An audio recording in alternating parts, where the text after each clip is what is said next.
Some Oklahoma lawmakers want to forbid Syrian refugees from entering the state. A Norman nonprofit provides help for those in need, and the Student Congress wants guns banned on campus. OU Nightly starts now.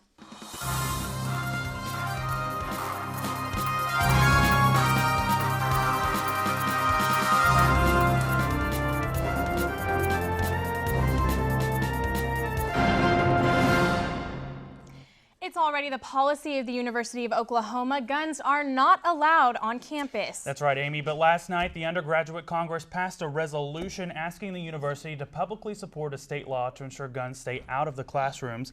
Officials say the action will show solid support for a gun-free campus to those who want to change the law. The push comes after Texas state legislatures passed a law allowing students to carry guns to all classes at public colleges and universities. Oklahoma lawmakers already have tried to pass similar bills, but all have failed. And here at OU, officials say a majority of students agree guns should be left off campus. But 56%, over a majority of students on campus are vehemently opposed to allowing guns on campus. We're representing the students when we pass this congressional resolution. Campus shooting scare isn't something students easily forget. Back in January 2014, an active shooter was reported on Norman's campus but was quickly established as a false alarm. Byron says in an event like this, it's safer for students to let law enforcement handle the situation. And President Bourne commented on the resolution today, saying putting guns on campus would be a serious mistake. Allowing amateurs to have guns would invite terrible tragedies based upon mistaken identity. Most residential and commercial customers in Oklahoma could be seeing an increase in their gas bill in the near future. Representatives from Oklahoma Natural Gas requested the price hike in a meeting with the State Corporation Commission. A few citizens told the commission that retired and disabled residents can't afford to pay higher utility rates. If approved, ONG will receive an increase of almost $30 million. It claims the increase is needed to pay for maintenance and upgrade costs. Basically, the investments that we make in our system help keep our customers safe, our number one priority. And so we're asking to seek back some of the investments we've made in our system to continue to provide safe and clean natural gas. Surprisingly, this all comes at a time when oil and natural gas prices are at historic lows. The attorney for the driver in the OSU homecoming tragedy is asking the judge to lift a gag order in the case. Adacia Chambers is charged with second-degree murder in the crash that killed 4 and injured dozens of others. The judge, concerned about tainting the jury pool, ordered all parties involved in the case to stop speaking publicly about it. Chambers' attorney believes the gag order restricts freedom of speech and that statements by families and others would not influence the jury. The judge already has indicated he might grant the request. The Oklahoma Supreme Court ruled that the non-biological parent of a child from a same-sex marriage should receive a hearing to explore custody and visitation rights. The same-sex couple has a child together, but the child is only biologically related to one of the women. The non-biological mother has argued she has been the primary caregiver for this child, and the Oklahoma Supreme Court believes its ruling is in the best interests of the child. A teacher shortage still plagues Oklahoma's education system. Since July, the State Board of Education approved almost 1,000 emergency teaching certificates, and new numbers show the bulk of those requests come from the Oklahoma City School District. OKC Public Schools have hired 21% of those emergency teachers since this summer.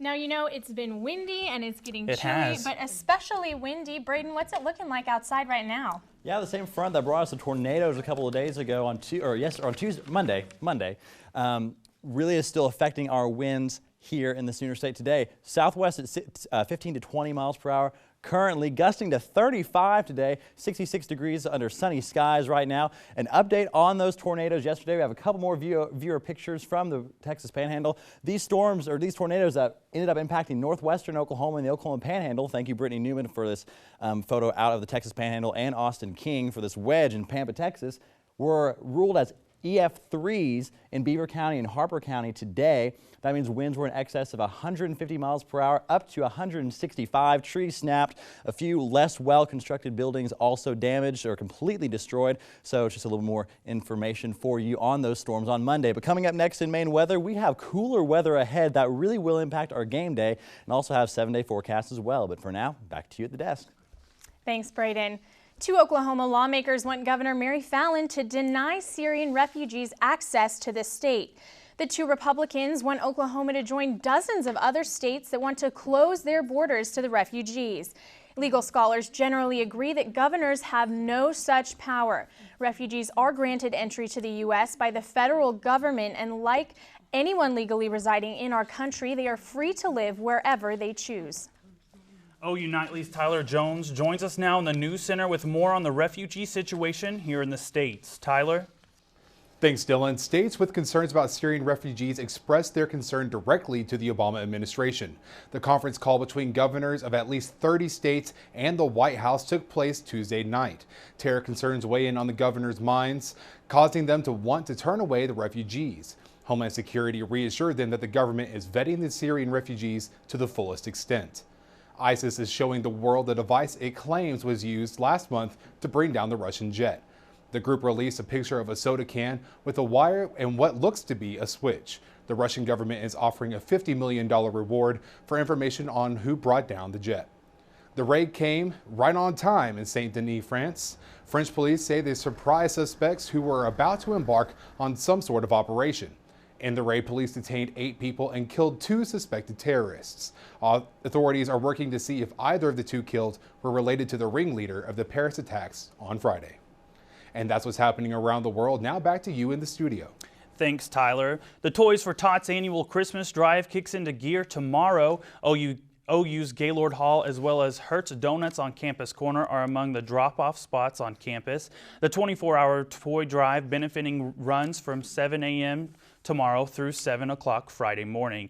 People are asked to drop off new unwrapped toys into the marked boxes. Toys for Tots provides gifts for families who, without help, wouldn't be able to enjoy the holiday season.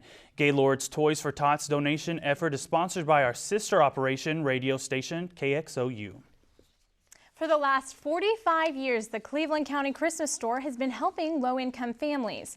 In this year's struggling Oklahoma economy, the store is seeing a greater demand than ever before. I can only remember one other year that we had over the amount of clients that we have this year. And what do you think has led to that? Well, you think it's the economy, but then you see help wanted signs all over town, so you really don't know. Answer to why she was there.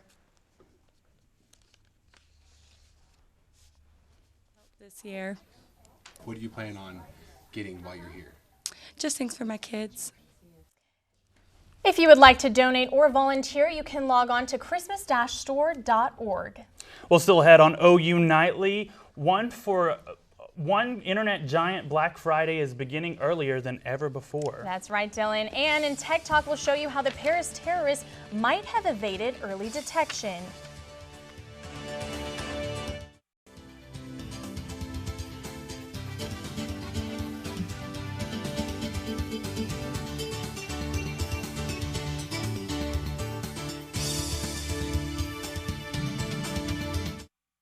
Covering everything technology. Now, Lindsay, we hear HD all the time nowadays, high def.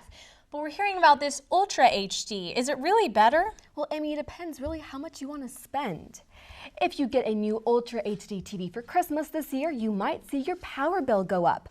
Ultra HD TVs generate 4 times the resolution of current high-definition televisions, but they also use about 30% more power, according to a report done by the Natural Resources Defense Council. Researchers say the backlights on Ultra HD TVs are much brighter compared to standard HD. This creates more vivid images on the screen, but also requires more electricity. And Amazon announced it will start offering holiday deals a week before Black Friday. The deals and discounts will roll out through the 8-day marathon. New bargains will be offered as often as every 5 minutes. And on Thanksgiving and Black Friday, shoppers will be able to access 10 additional deals of the day. As part of the sale, the online mega retailer will push consumers to use its mobile app and Prime service. More than 115 lightning deals will be available on the app, and Prime members will get early access to some items. And tech giant Apple plans to open its first store in Singapore. And no surprise, it will be 100% solar powered.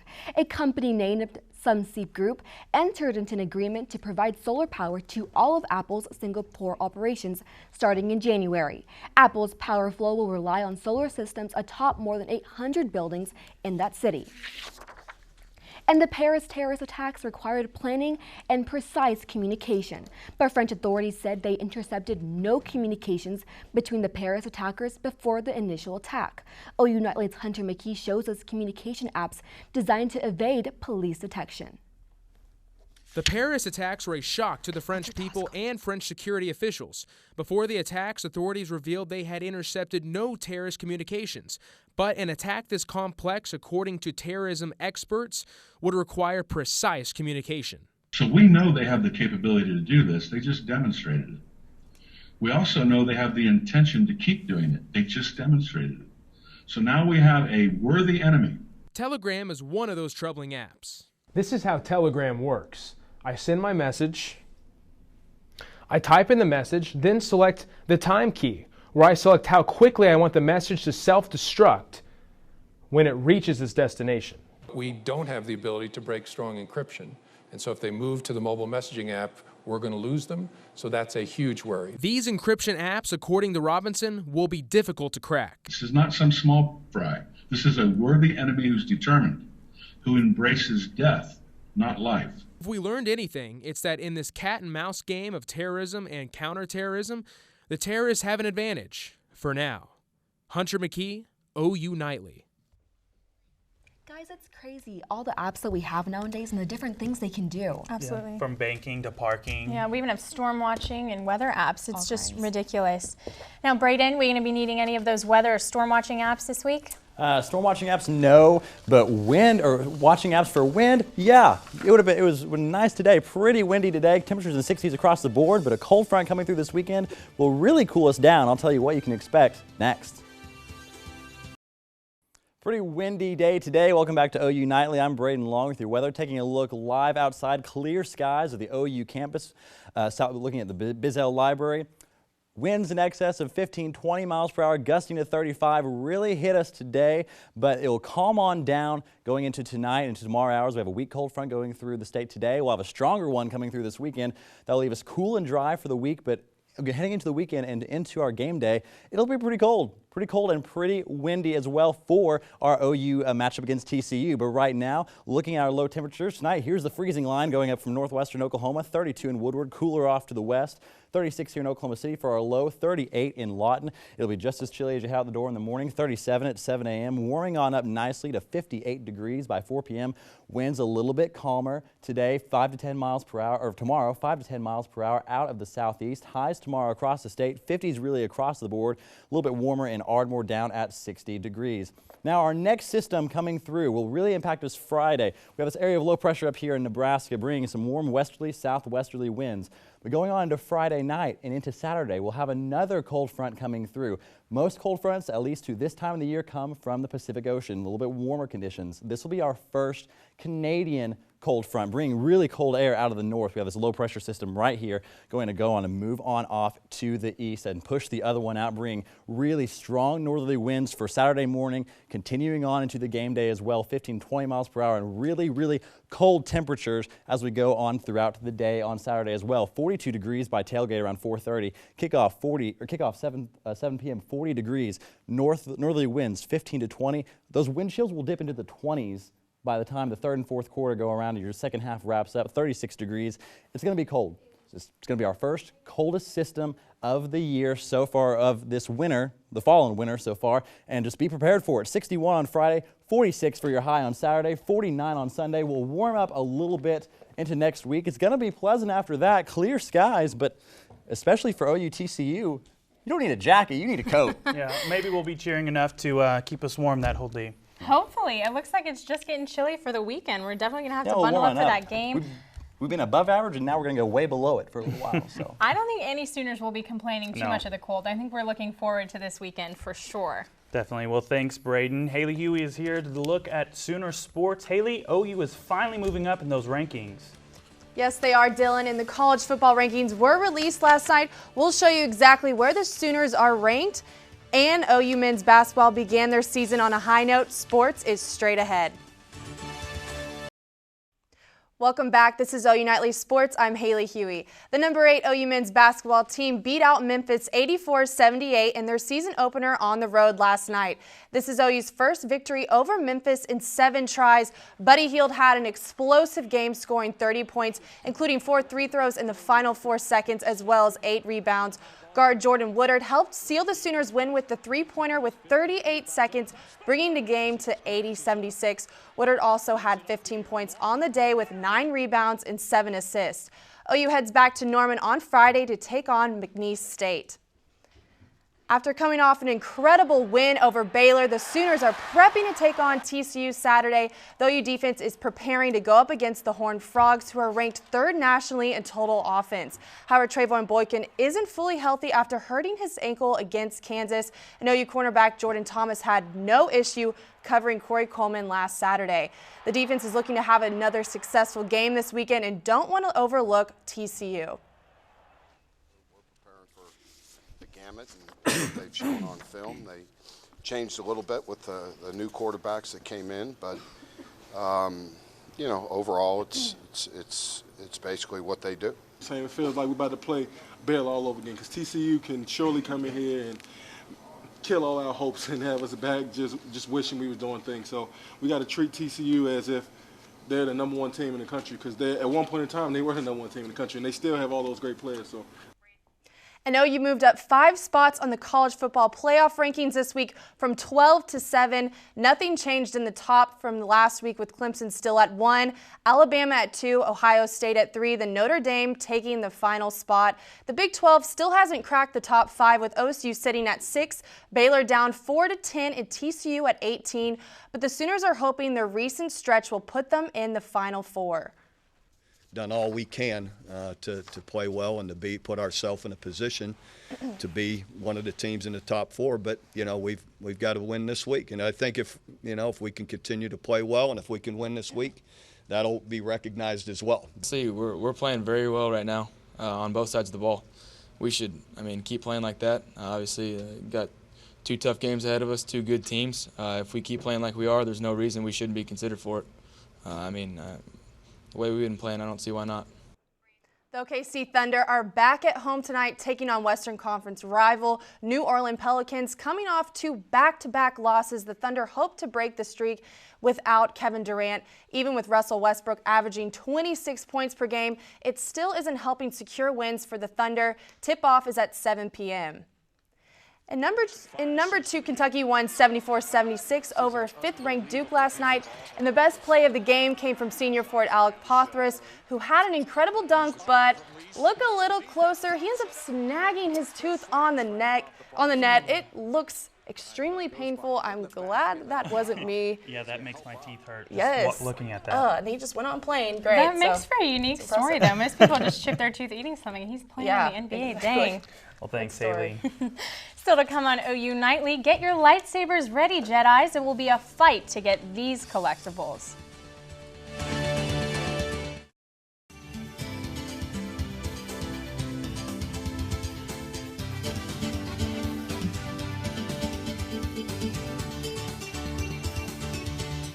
Back to OU Nightly. I'm Allie Stratton at the Update Desk. Honduran police detained 5 Syrian men today. The police say they traveled with fake passports to the country's capital, and they believe the men were trying to make it to the U.S. And President Obama is vowing to veto a bill from House Republicans that would increase screening for Syrian and Iraqi refugees. He says the legislation would harm efforts to help some of the world's most vulnerable people. That's it for now. Back to you in the studio. Thanks, Allie. The Force will be with auction goers next month. Sotheby's is auctioning off the Star Wars toy collection owned by a Japanese DJ and clothing entrepreneur. The toys include original Star Wars action figures from 1977 in original packaging. The most expensive items on block are 2 Power of the Force coin sets. They're expected to sell for at least $25,000 each. Guys, the auction is set at December 11th. 1 week before the new Star Wars movie is supposed to come out. That's a good timing. And it would be a good holiday gift if you have any Star Wars lovers in your life. Those are pretty cool. I don't know if I could afford that, Yeah, I don't but think maybe I some can other people. take part in that auction, but. Now, Braden, can we get a final look at that evening planner? We can, but first I want to go out to that auction too. I'm not going to admit it, I'm a pretty big Star Wars fan myself too. I might even, instead of enjoying this cool evening tonight, probably be playing the new Star Wars video game as well, Battlefront. But anyway, 54 degrees, 7 p.m., cooling down at midnight, 43 degrees, clear skies. Those winds will really kind of lighten up out of the southeast, 5 to 10 miles per hour, a little bit better than we were today.